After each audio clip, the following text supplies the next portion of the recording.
Hello, and welcome to Mapping the College Audition, a podcast where we explore the landscape of the college theater world and try to demystify this daunting audition process. I'm your host, Charlie Murphy, director of MTCA. That's Musical Theater College Auditions, and today we have got a wicked good show lined up for you. I couldn't help myself.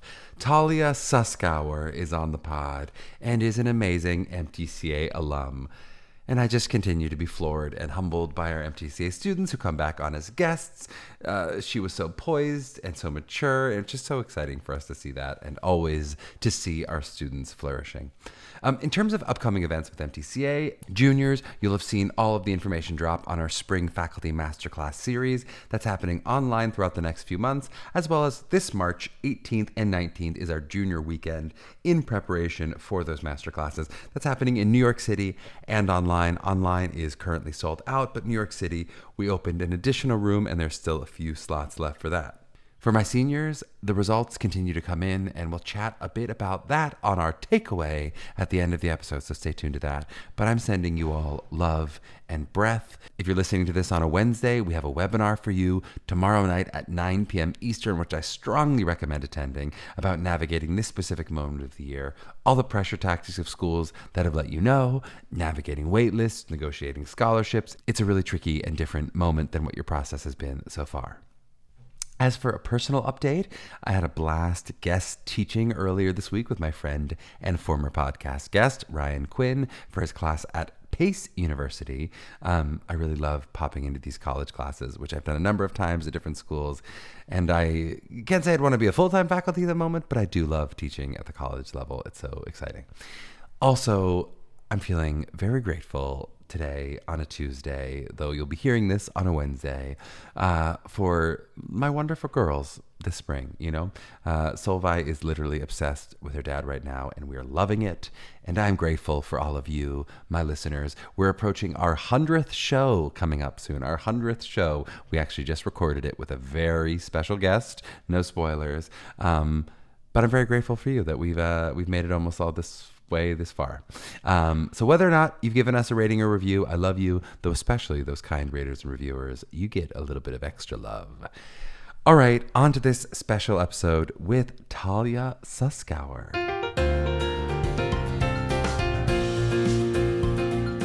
All right, we are so excited to have Talia Suskauer on the pod today. Talia has a BFA in musical theater from Penn State University.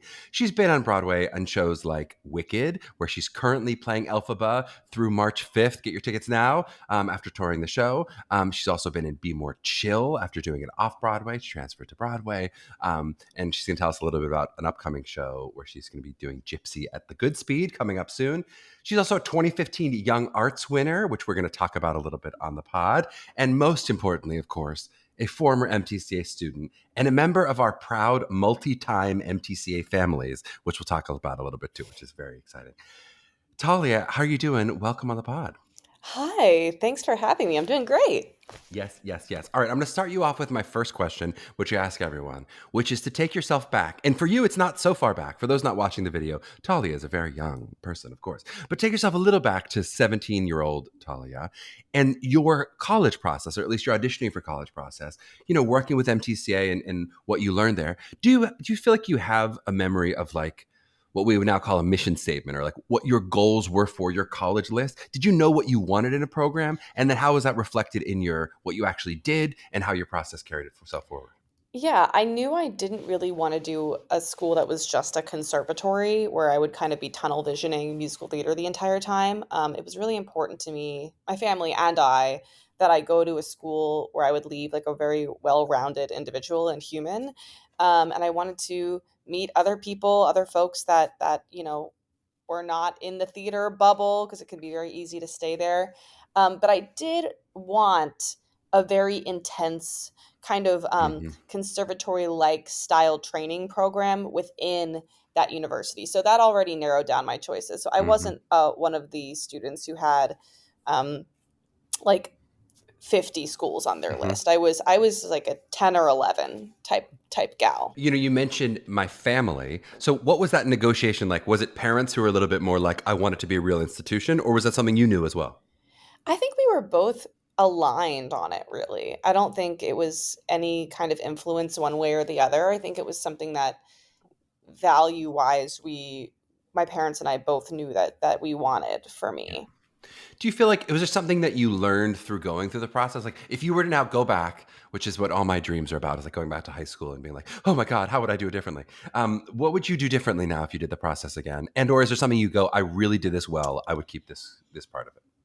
Yeah, I think I did a really good job of being myself throughout it. Hmm. I wasn't trying to be anything that I wasn't. Um, I think the one thing I would go back and maybe do differently is not have my sights set on like one particular school or two particular schools. I ended up not going to either one of those schools. Uh-huh. So I think that really just keeping my options a little more open in my brain would have been a little more helpful and would have saved myself some mental agony. Yep. But other than that, I felt like I would do the same thing over again. And now tell me, I'm going to ask a couple questions about your wonderful sister, but what was it like having a sister going through this process? My brothers are like so different from me. I'm the only artist in the family. I cannot Oh, wow. imagine having someone else in my family also doing this, and not only also doing this, but also going to the same college that you went to. Like, what was that like? Yeah, I felt like all of the crap that I went through in the college audition process, because honestly, I will tell anyone out there, nothing is as hard as that Mm, process. mm. It is unnecessarily difficult.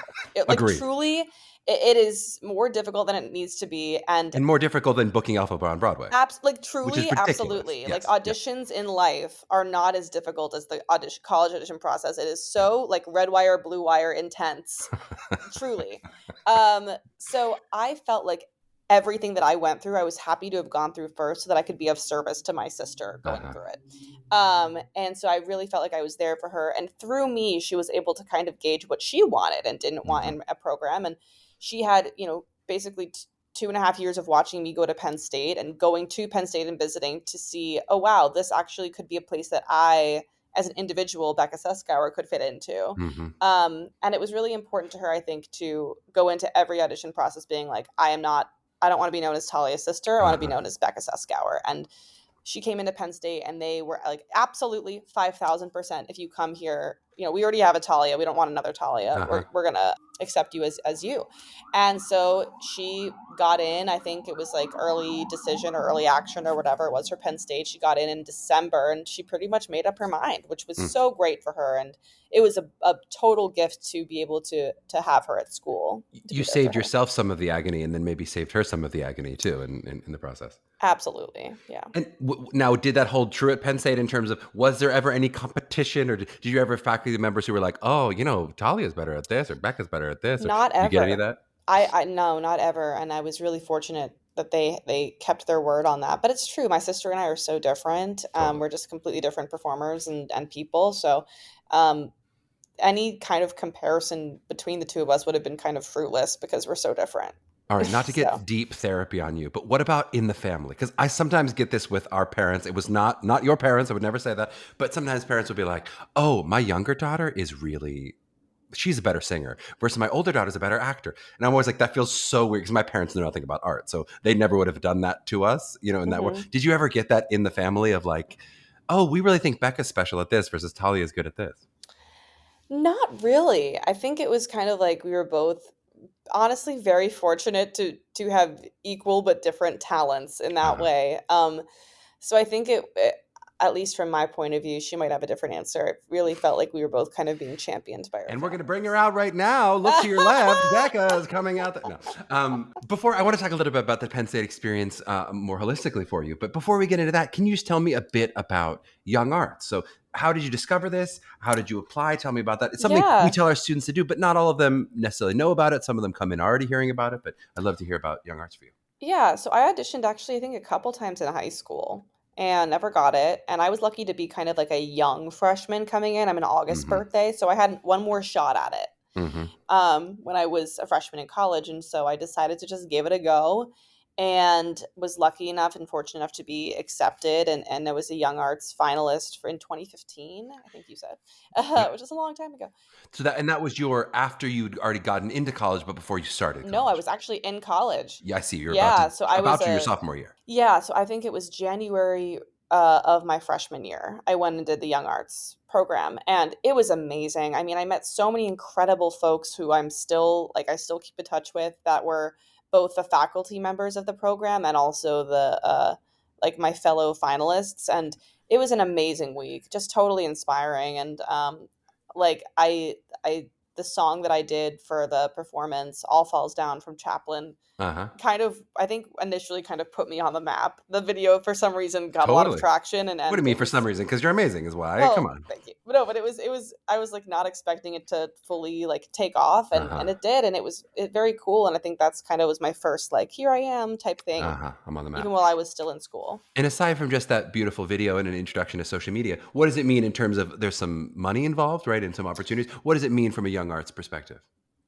Yeah, I mean, there's depends on kind of your performances throughout the week and the way that you, I think, work throughout the program. And you could be awarded a certain sum of money at the end of your time. And so it's really great for, especially for folks who need some financial assistance Hmm. going into school and in their lives. And I just think it's a really brilliant and beautiful program for not only theater, but for anyone listening who has kids or who is involved in any other areas Yep. of the arts. Of the arts. So Yep.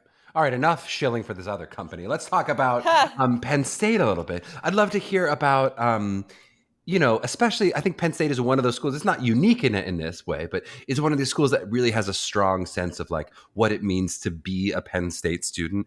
MTCA has recently hired our third Penn State alum within the admin team, and oh my God, the we are's and the little lion emojis. It's too much for us, right? But what does that mean? What did it sort of feel like to come to a school that has that kind of strong identity?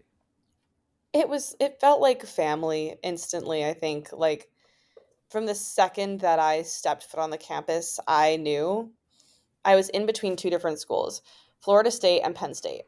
And they were both kind of very similar in structure, Hmm. which is why I gravitated towards them. One would have been free for me pretty much as a Florida resident, and the other Oh. one would have been out of state. And so my parents were just so supportive. I visited Florida State first, had a great time. I was like, this is the place. Hmm.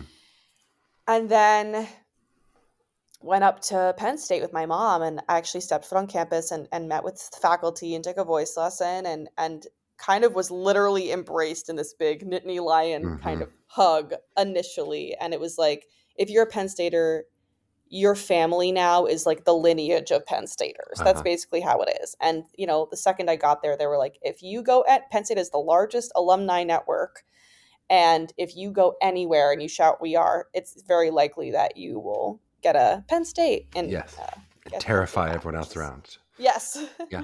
And then did you end up doing some negotiating in terms of your parents going, we have this other free option? How did that work with you financially then to bring down? You don't have to tell us exactly what you paid, No, but yeah. were you able I to mean, bring I down the think cost? I was given a scholarship as well at Penn State, and given some money there. And I think to my parents, what was really the most important, which I'm so, so fortunate to say, is that they were like, wherever you feel like you will thrive is Mm. where we want to send you. And that was like such an amazing gift. And luckily, I hope it has paid off for them. And I truly feel like I did go to the right place for me. And yeah, Totally.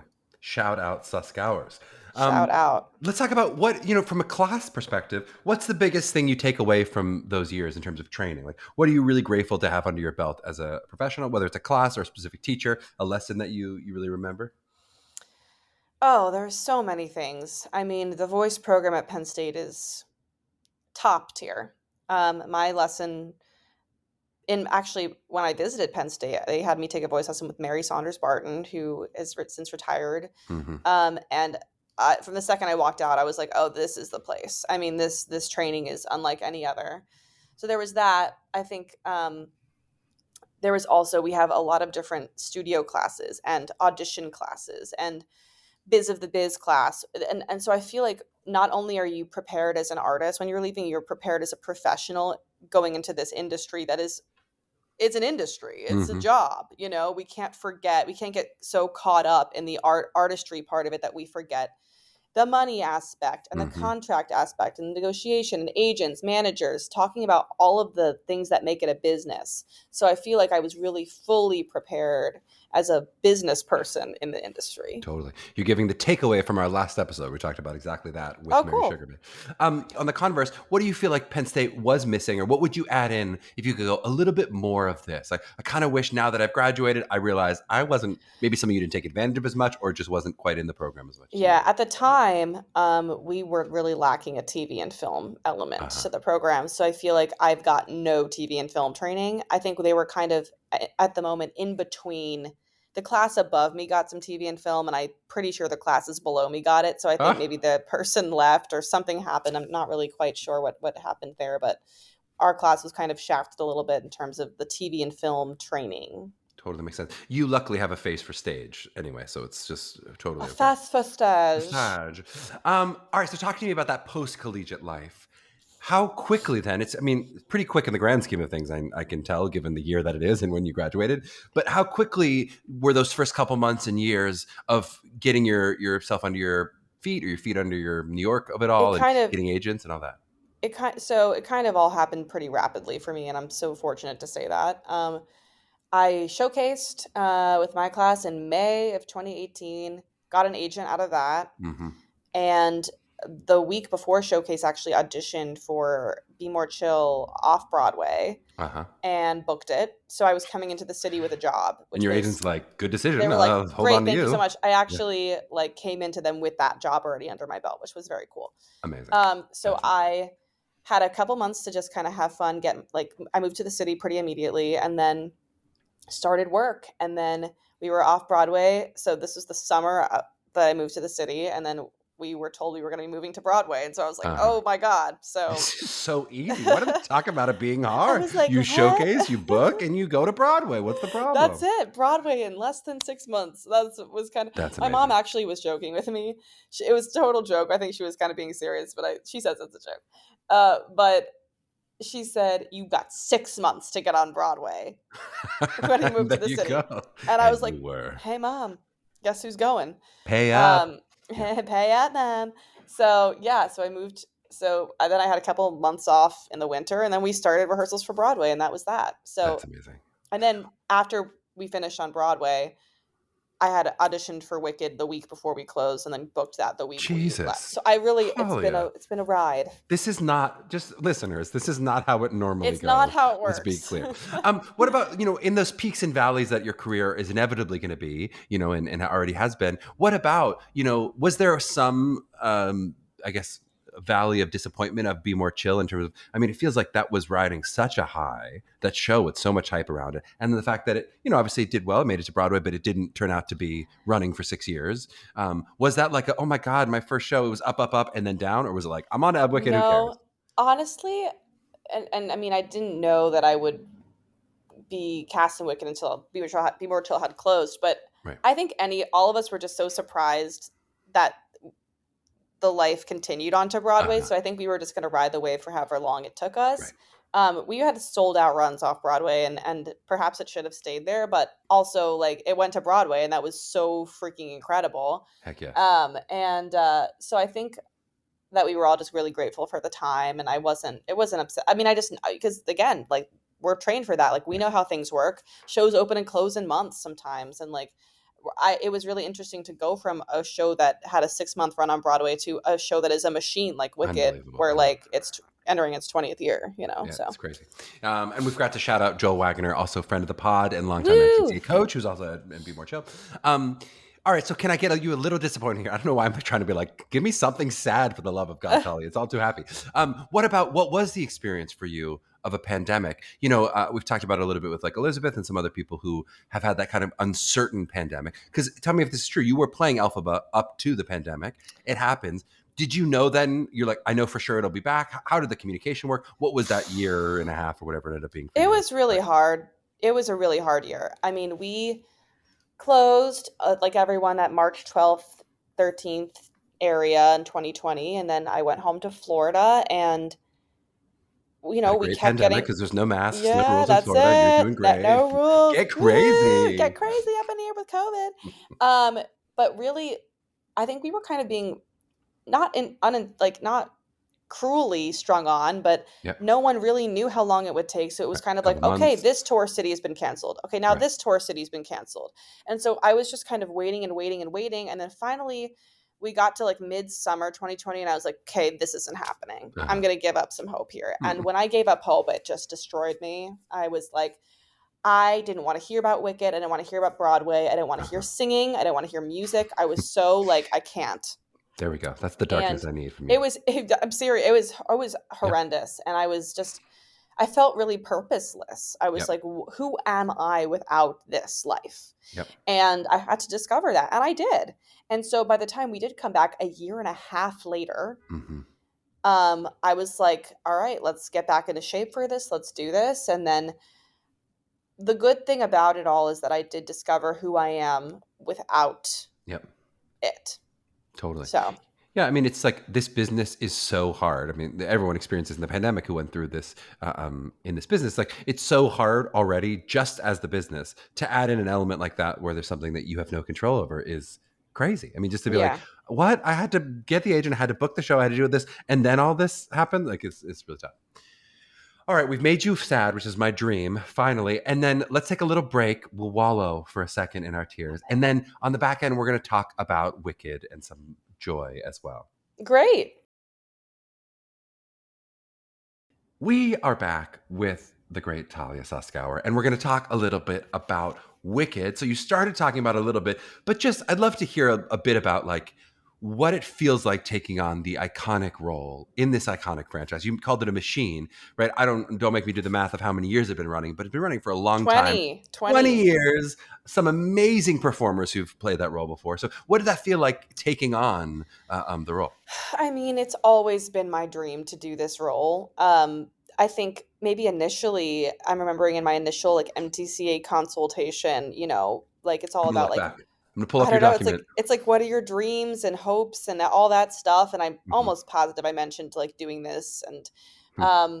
I talk about it a lot. But any chance I had a chance to sing in public, I would sing from the show. Uh-huh. I would. I was just totally manifesting this, and so to get it was a total dream come true, and it's been a blast. I started playing Elphaba when I was 23, Mm-hmm.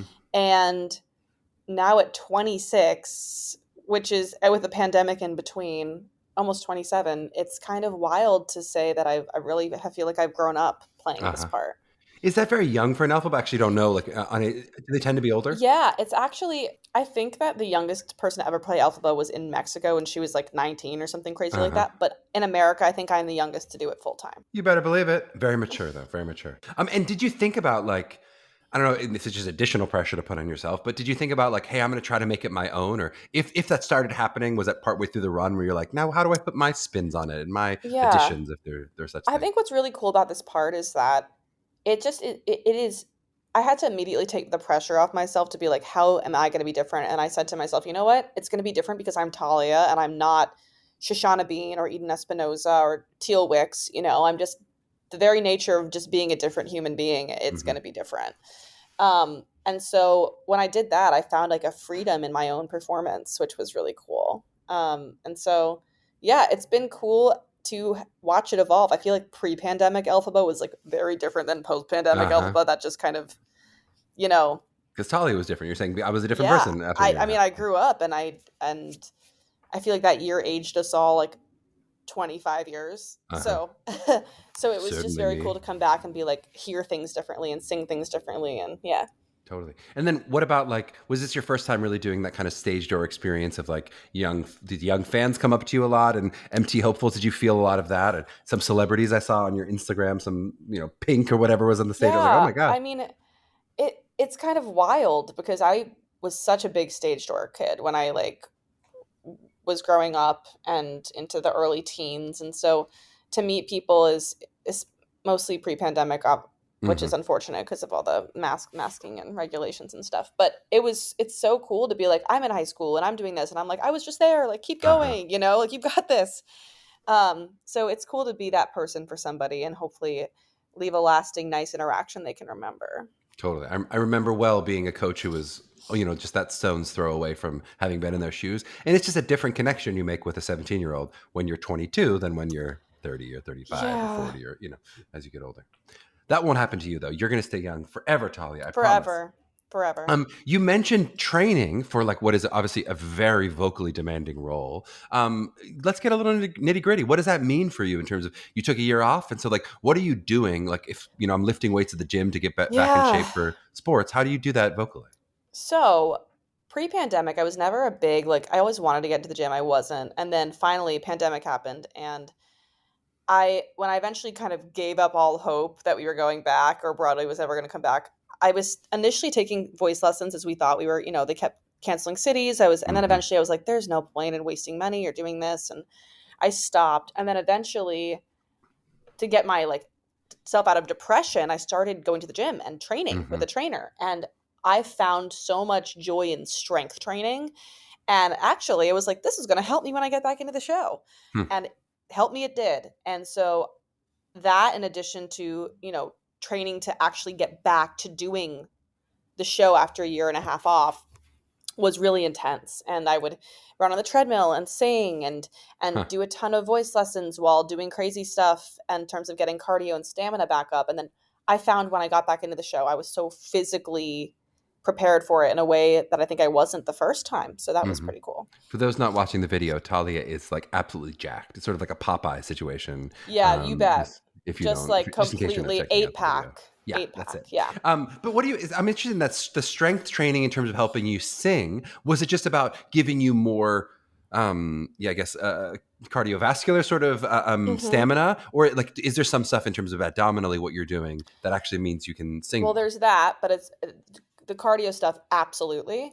I think I have a lot of very heavy props and singing with Uh a huh. broom and holding a broom and just Uh the huh. and the broom is not light, and the action of just having your arms out and making sure your lats are engaged. It's all about engagement and feeling yourself rooted into the ground. And in our case, at the Gershwin, our stage is raked. Mm-hmm. So to feel like I'm able to plant like a tree on that stage is something that you need to be strong in your Uh huh. body or else you will fall over, So your you know? physical strength is actually giving you like freedom in the places you need to vocally because your legs are rooted, and so then there's freedom up top. Absolutely. Legs, arms, everything's engaged in a way Hmm. that can allow me to express and be free and not have to worry about truly tipping over. Super cool. Did you ever Yeah. tip over? Did it happen on stage? You know A little what? scum? So the transition from tour to Broadway, the stage is not rigged on tour. The Uh stage huh. is rigged on Broadway. So it's I think initially I was like, Ooh, "Whoa, ooh. what's going on?" I was kind of like,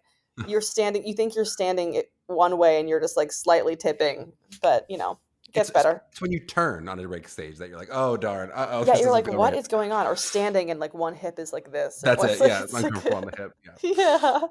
yeah. Let's talk about you just got fresh off of a concert, a 54 Below concert, which feels like it's a rite of passage for musical theater people in New York City. Yes. I want to talk about kind of the motivation behind it, the process of it, and like what do you see for that kind of venture for yourself? What makes you inspired to go, hey, I think this is what I wanted to do with it, and here's what I might want to continue doing with concerts.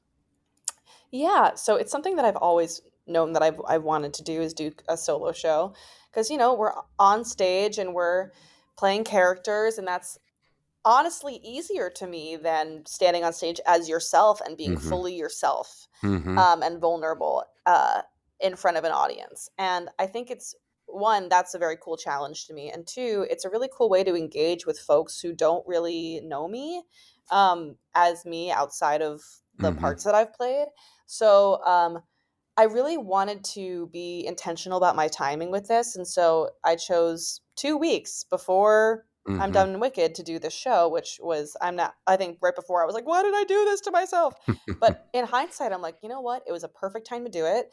I kind of used it as an opportunity to be like, okay, yes, I've played this part. It's been amazing. And I'm so grateful to be moving forward. And so here's who I am outside of all of that. Yep. And so it got really the buzz around it was really wonderful and good. And I think I'm hopefully going to be doing it again or some version of it Yep. soon.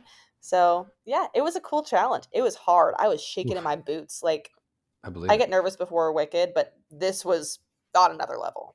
It does become a really cool calling card. Something I've noticed with Elizabeth that, something she's been able to continue doing at different times, especially between gigs. And it's a cool calling card to be like, yeah, I got a whole show I can put together, that I feel like a lot of Absolutely. MTs want to have a cabaret or have some kind of solo show Yeah. that they can do. Just to have, Totally. Yeah. What about in these last 2 weeks, which no longer, it's still 2 weeks. No, it's a week and a Like a half, week and a whatever. half. Oh my God. In this last time, do you have any big goals of like, are you just trying to take one show at a time, do your thing? Or is there anything you're like, in these next 10 things, I want to discover the one thing I've never found yet? Or is there something that you were hoping to do in the next 10, 12 shows, whatever it is? I really just think I'm trying to finish strong and enjoy it Mm, and be present and engaged and just really enjoy every moment of it yeah. because I was just talking. I had the chance to meet my first Elphaba, Shoshana Bean, which was really Mm, cool. And we did a concert together last month, and I was kind of picking her brain, and she gave me this like piece of advice that is so simple, but it's really like very profound. And she was like, you really need to enjoy these last few weeks because you will never get this time back. mm-hmm. You will never get it back. And so I'm really just trying to be very open and grounded and just taking it all in. Yeah. So, Well, and now imagining yourself, it's March 6th now, the 2 days before this episode is going to be released. Tell me a little bit about what feels like next for you. I mean, I know you've got the good speed lined up, but as you think about like tracking your career trajectory, you're obviously a very young person still in the world, still building your career. Are these conversations you're having with your agent? I don't know if you now have a manager or anything. Is this the kind of thing you're thinking about? Hey, I want in the next 5 years to try to do X, Y, and Z, do more of that TV and film. Are there goals that you have for yourself about what you want to come next? yeah, I mean, new works. I would love to be a part of any new works or readings and kind of build something with a team from the ground up. That's Hmm. really important to me. I think, yeah, originating something would be incredible. TV and film for sure. And then just, I mean, just we are so lucky to be working and just to Hmm. keep working. It's so important. So I just will feel lucky as long as I'm able to keep making a living doing what I love. Totally. So All right, you heard it here, folks. If you are casting new works, Talia wants in on your new works. I We're going to want make it in. happen if we can do it. Are you ready to play a very stupid game? I love stupid games. The game is called Green or Blue, and you have to try to decide, is this something that's Wicked or Penn State? Is it We Are or is it Wicked? Like, is it which Okay. which of these things belong in which category? I love So it. I'm going to give you a fact, and you're going to tell me if it's true about Wicked, if it's true about Penn State, or if it's just untrue. So true about neither. Make Okay. sense? Those are the Yes. three options. It's Okay. not an easy game. It is a dumb game. Yeah? Okay. Yes, got Okay. it. In 2016, this institution passed 1 billion in total revenue in 2016. Is that wicked? That is Wicked. For reference, and this shocked me, Penn State's yearly revenue is 8.6 billion. So they pass it many times a year. Yeah, that's gonna say tuition. There's no way. There's no way. There's no way 1 billion. Okay. Yeah. All right. For this institution, a lion is featured. Both. Both is correct. That was a little tricky. I would have given you credit for Penn State's a small Both. court, but Yeah. both. Very good. I didn't even give you both as an option. You were there. You're doing great at this game so far. Thank you Talia. so much. This institution was awarded the Presidential Medal of Freedom for sustained excellence in its chosen field in 2018. Penn State. Neither. It's neither. I just made it up. Neither? You don't give a Presidential Medal of Freedom for sustained Oh my excellence, whatever. God. I was gonna say, like, who got that? Who could that Okay. be? Well, a person maybe could get it, but Yeah. no. Okay, great. We're going to do an alumni runner. So I'm going to name a bunch of people, and you're going to tell me, God forbid, you're going to do fine. The first one's someone you already named. Are they a Wicked alumni, a Penn State alumni, Or both. neither or both? Those are the four Neither? options. Okay, here we It go. could be a neither. Don't forget there could be a neither in there. Okay. Are you ready? Yeah, I'm ready. Shoshana Bean. Wicked. Absolutely. Went to She went to CCM. CCM. Oh my God, that was really good. You did that. Okay. Meghan Hilty. Not Penn State, but Not Penn Wicked. State, but Wicked went to Carnegie Mellon. Exactly right. Santino Fontana. Neither. Neither went to the Guthrie program. Absolutely. Caroline Bowman. Both, baby. Both, baby. Absolutely. Annalie Ashford. Wicked. And Mapping the College Audition, of course. Ty Incredible. Burrell. Penn State, not Right. Wicked. Not Wicked, MFA Penn State. Absolutely. Talia Suskauer. Both. You better believe it. Keegan Michael Key. Penn State. That's right. You're perfect so MFA. far. We're down to the letter H in the alphabet, whatever number that is, and you have not made a mistake. Aaron Tveit. Just Wicked. Just Wicked. Ithaca, absolutely. Rick Santorum. Penn State. Penn State. I don't think he was a musical theater major, Yeah, but Penn State. no. Yeah. Ali Mozzie. Just Wicked. Just Wicked. NYU. You're doing wonderfully so far. Here we go. Carly Hughes. Oh man, I know she went to Penn State. But I don't know if she was in Wicked or not. I'm so scared. She wasn't in Wicked. Was not in Wicked. That's correct. You're doing wonderfully so far. Patrick Wilson. Penn State, not in Wicked. No, Carnegie Mellon. Come on, unbelievable. Yeah. It's the first miss you've had. Wait. First miss you've had. Wait. Patrick Wilson. I thought you said some. Oh fuck, he's a huge. He's on the Tonys. He's the Carnegie Mellon. Tartan. I messed up. Okay, you're gonna get this next one. Okay. Alshin O'Malley. It's my best friend. It's the most Gaelic name ever. She is both. Do you want to pronounce it for us Gaelically for me? Alshin O'Malley. Alshin O'Malley. Okay, great. Both. We love that. I saw that cute article about you guys being besties. That was cute. Yes. Tay Diggs. Wicked. Absolutely. Kelly O'Hara. Neither. That's right. She went to OKCU, and Tay Diggs went to Syracuse. I don't know why I'm trying to read all the schools there, but I think it's interesting. Yeah, I think it's interesting. All right. You've done wonderfully. You have 3 more questions in this game before we wrap up. I think I'm at like a 90, 91. Oh, you're way above 90. Okay. You've missed one question. Patrick Wilson was the only one you missed. Okay. You're crushing it. This institution once featured a character named Old Coley the Mule before rewrites/updating the character. That has to be just Penn State. That's Penn State. That's their old mascot. That's got to be Penn State. That's terrifying. Exactly right. Terrifying. This institution has been often called the good luck charm, as people who spend an evening participating in the campus/theater have found themselves extremely fortunate the following day. Honestly, I've never heard this about Penn State, so I don't think it's true. Neither. I made it up. Yeah. Absolutely. You're doing great. Thank Talia. you. Last question. Approximately $300. Am I giving you the cost of a day of college at Penn State University, out of state, no scholarship, or the cost of an orchestra ticket for February 25th, Saturday night showing of Wicked on Broadway? Honestly, I think it might be both. It is both. That's 100% correct. For bonus points, which one is more expensive? A day at Penn State, out of state, no scholarship, or that Wicked ticket? Is it Penn State? Penn State, shout out to the Suskauers, about $328 Wow, in a quick math. Wow. This life is an expensive life. This was a great game. I don't know why you thought it was stupid. I thought it was great. When I think the games are good, they're stupid. So I'm trying to now neg myself. Yeah, no, this was a very challenging and great game. So. You did very well in this game. I am very impressed. Thank you. I do want to talk a little bit about social media. I know this is now a place where you obviously have a presence. You have tons of followers. It's amazing, right? And I saw, maybe a year ago, you had that beautiful video that went viral of you and your teacher, like you surprised your teacher, your old teacher from, I don't know, from before high school. I don't remember what it was. What is your relationship with social media? How are you using it actively? How do you feel about it? I'd just love to hear a little bit about your thoughts on the social media world. Social media is just a double-edged sword, because I feel like, unfortunately, it's necessary right now. It's a really good way for people to get a sense of who you are, especially like casting and just anyone.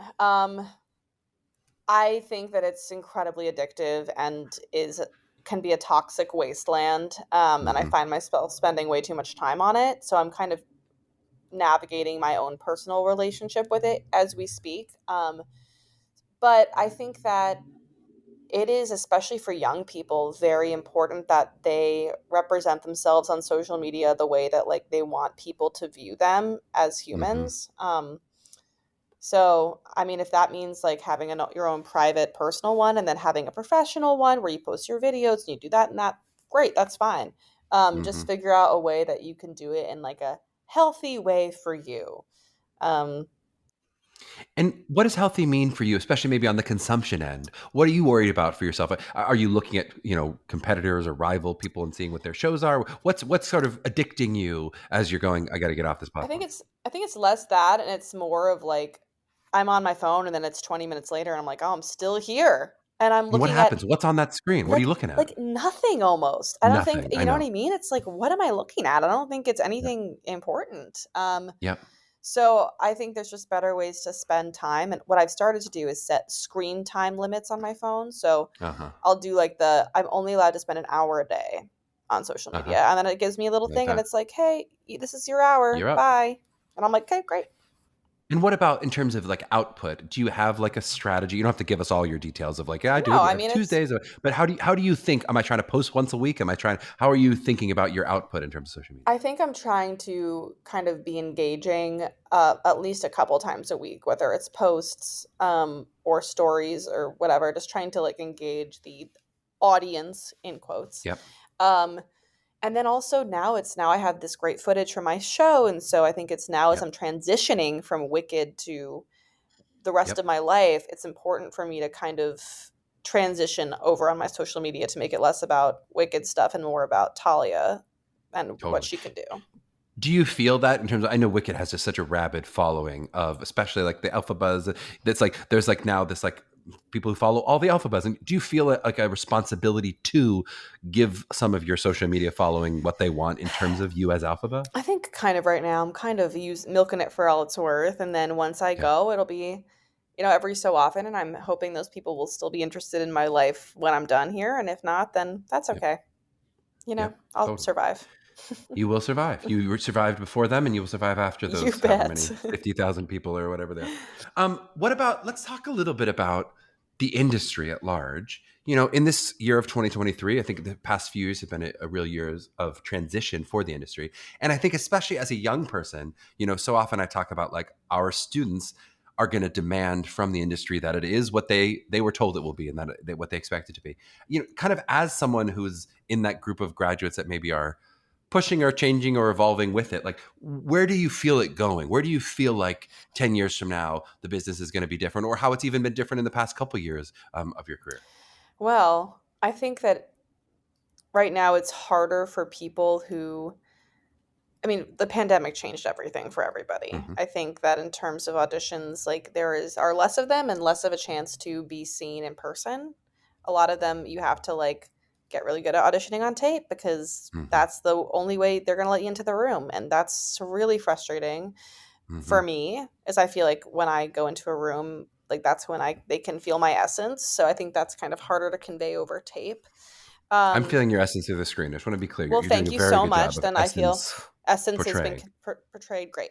Yeah. Um, so I feel like in that way it's changed, and I don't know how. I mean, I think there's going to be an element of that that's always going to be at play in terms of Uh-huh. auditioning. I think it's just Uh-huh. easier for people to go remote initially, and it saves the people in the room time. Uh, and I think And what it's do you think about that? Do you then think, okay, I just got to get really good at self tapes? How do you deal with that if you're someone who thinks you are, in essence, better than I them don't kind of know. person? I'm trying to figure that out, and I don't know if I have an answer for it. And I also, it pisses me off because I'm in a tiny studio apartment and I don't have a Hmm. lot of room for a whole self tape setup. So I'm having to rent spaces, and Yep. it's a lot of money.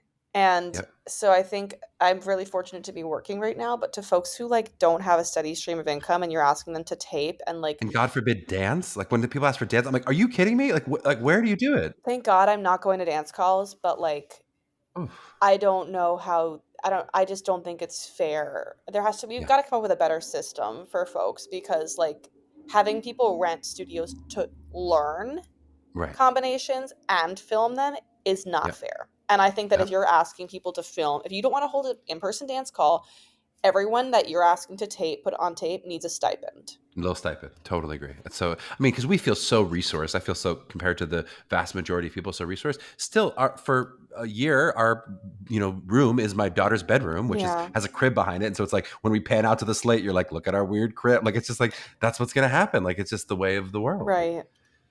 It's Yeah. tough.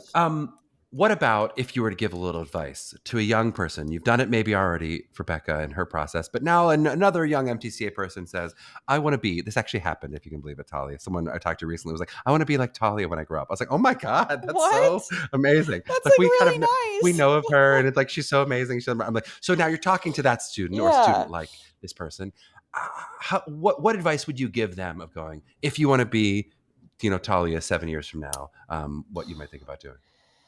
Yeah, I think really like you need to be really able to visualize your dreams, and that's a huge thing for me. But I think in terms of concrete steps, um get involved as much as you can in everything. Just submerge yourself in art.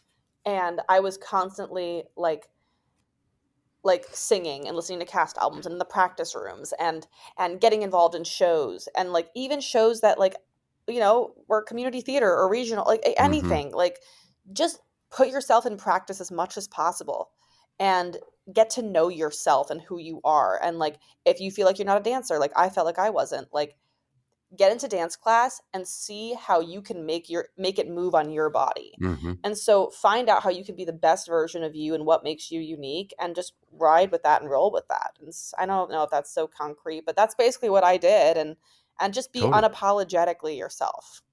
Even as a non-dancer, you had to figure out how to be an athlete, to stand on the stage, break stage, and hold the broom and do all the Exactly. And crazy also movement like you have to I do. got through, like when I first got here, I was still going to dance calls, and I Uh-huh. got through them and honestly made it to the end of a few of Yep. them because I knew how to make choreography work with my skill On set. your body. Yep.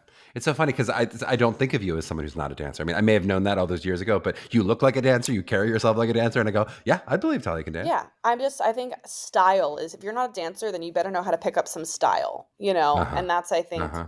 where I feel like, or I'm like, great, I'm going to make them look at me. Uh-huh.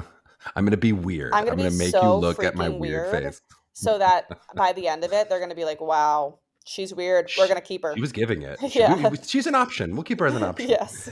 I love it. Anything you need to plug in terms of places people could check you out? I know. Can they stream this concert still, or was that a one-time stream I situation? think it was a one-time thing, but keep on the lookout for more videos I'm going to be posting. Hmm. And yeah, come see Gypsy at the Goodspeed Yeah, you better believe it. And we're following you at at what? Talia Suskauer on At Talia Instagram. Suskauer. That will be in the show notes. We'll have all that for you, and we'll have Amazing. links and such things, all that stuff. Talia, thank you for the time today. This was Thank so fun to do. you. This was so fun, Charlie. Thank you.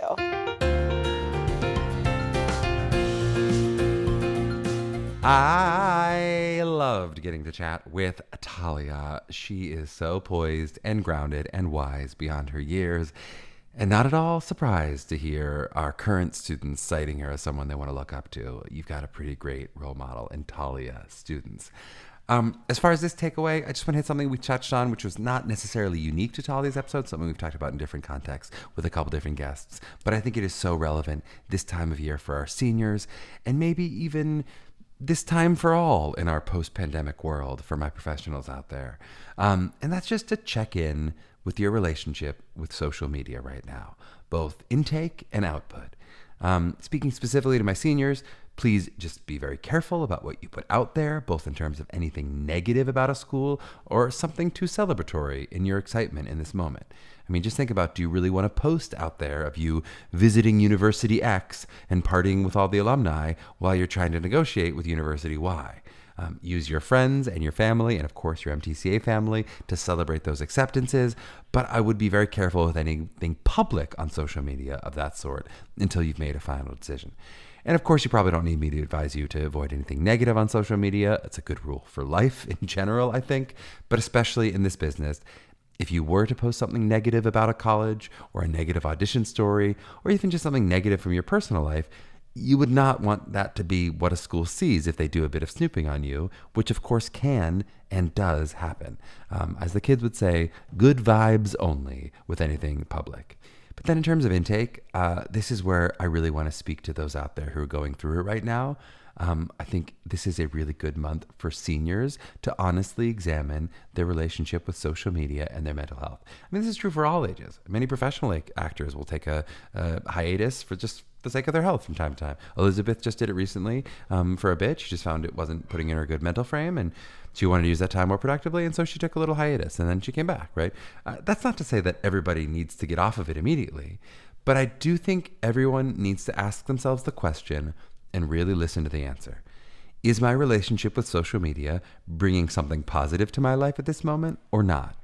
Especially as you're following posts of people getting acceptances and you're still waiting on your dream school. Is it putting you in a dark place? Some people can be really pretty honestly joyful and watch others succeed and really celebrate them and be really healthy with it. And to those people, I say, yay, that's amazing, keep scrolling.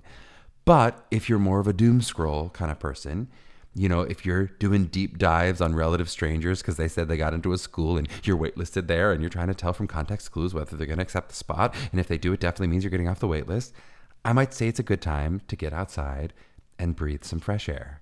Right? There are productive places you can put that energy in maintaining communication with the schools, but it might not be in the soft downward motion of your thumb. And I just think it's worth saying there is absolutely no shame in saying to yourself that at this vulnerable moment of my life, this incredibly addictive drug that is grabbing all of our attention might be getting the best of me. And if so, just figure out what that means for you, right? Do you need to set some time limits on the app? Do you need to set limits of where you use and don't use your phone? Maybe not in the bedroom or not in the bathroom or not in the kitchen, or there are places that you feel like you're really indulging more than others. Do you feel like you need a few weeks of full hiatus from certain apps? Maybe I'm not doing any TikTok, or I'm not doing any Instagram or Snapchat or Be Real or all the things that you kids are on. At MTCA, we have a private Facebook page where we celebrate all our students' acceptances privately, but we always truly respect students who choose to remove themselves from this group temporarily, or if they're really fancy, they can mute the notifications or doing whatever they're doing, maybe during certain hours. You don't want to see it pop up during school. Just think about healthily, what is your relationship with social media? Where is it helpful to you and where is it not? Right? You got to do what you need to do to keep yourself healthy. And I do think it's really good practice for handling the ups and downs of this crazy business that you're going to be heading into for the long run. And you're going to have to deal with this a lot as we go. And just like that, another episode of Mapping the College Audition. If you just can't break the social media addiction, you might as well follow us at Mapping the College Audition and MTCA on all platforms. You can also, of course, check us out directly on our website. Or if you're truly desirous of my love, leave a nice rating or review in your podcast application of choice. To my young artists out there mapping their journeys, who here would take Talia's low technique, weird face-based dance class? We'll see you next week.